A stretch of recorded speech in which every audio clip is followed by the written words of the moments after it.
আগামীকালকে আমাদের বাংলা নববর্ষ। আমরা এই অভ্যুত্থানের পরবর্তী সময় নতুন একটি নববর্ষ পেতে যাচ্ছি। আমরা মনে করি যে বাংলাদেশের যে ইতিহাস, ঐতিহ্য, আমাদের যে কালচারগুলো ছিল, এগুলোকে কেন্দ্র করেই আমরা গ্রাম বাংলায় যেভাবে নববর্ষ কাটিয়েছি, আসলে আজকে থেকে 10-20-50 বছর আগে যে সংস্কৃতিগুলোকে ধারণ করে আমাদের বাবারা দাদারা তাদের এই নববর্ষগুলো পালন করে এসেছেন, সেগুলোই আসলে আমাদের নববর্ষের মূল কালচার। আমরা সেগুলোকে সামনে রেখেই যদি আমাদের নববর্ষটিকে পালন করি, উদযাপন করি, আমাদের মনে হয় যে সেটাই আসলে আমাদের নিজেদেরকে প্রকৃতভাবে তুলে ধরা হবে।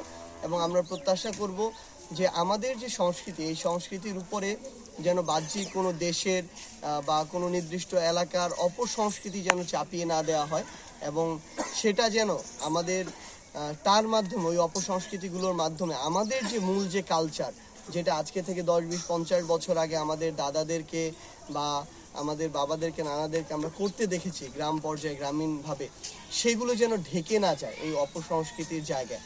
তো আমরা বিশ্বাস করি যে আমাদের এই বাংলা নববর্ষ যেটি, এটি খুব সুন্দরভাবে পালিত হবে পুরো বাংলাদেশে একটি উৎসবের মধ্যে দিয়ে।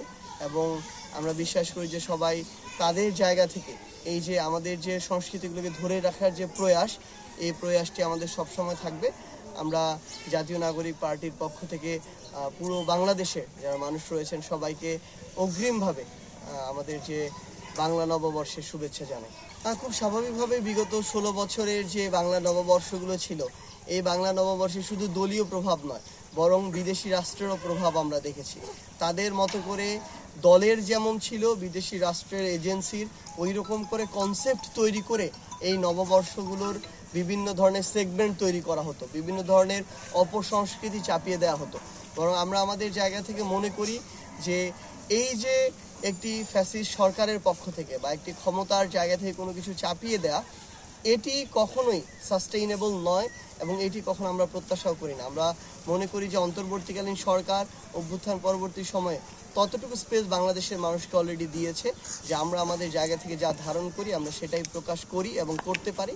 আমরা বিশ্বাস করি যে আগামীতেও যারাই এ বাংলাদেশের সরকারি দায়িত্বে থাকুক না কেন, তারা যেন কোনো কিছু ক্ষমতাকে ব্যবহার করে চাপিয়ে দেওয়ার এই সাহসটুকু না করে, এবং তাদের জায়গা থেকে বরং আমাদের প্রকৃত যে সংস্কৃতি সেটাকে ধারণ করার জন্য তাদের সর্বাত্মক প্রচেষ্টা যেন তারা রাখে।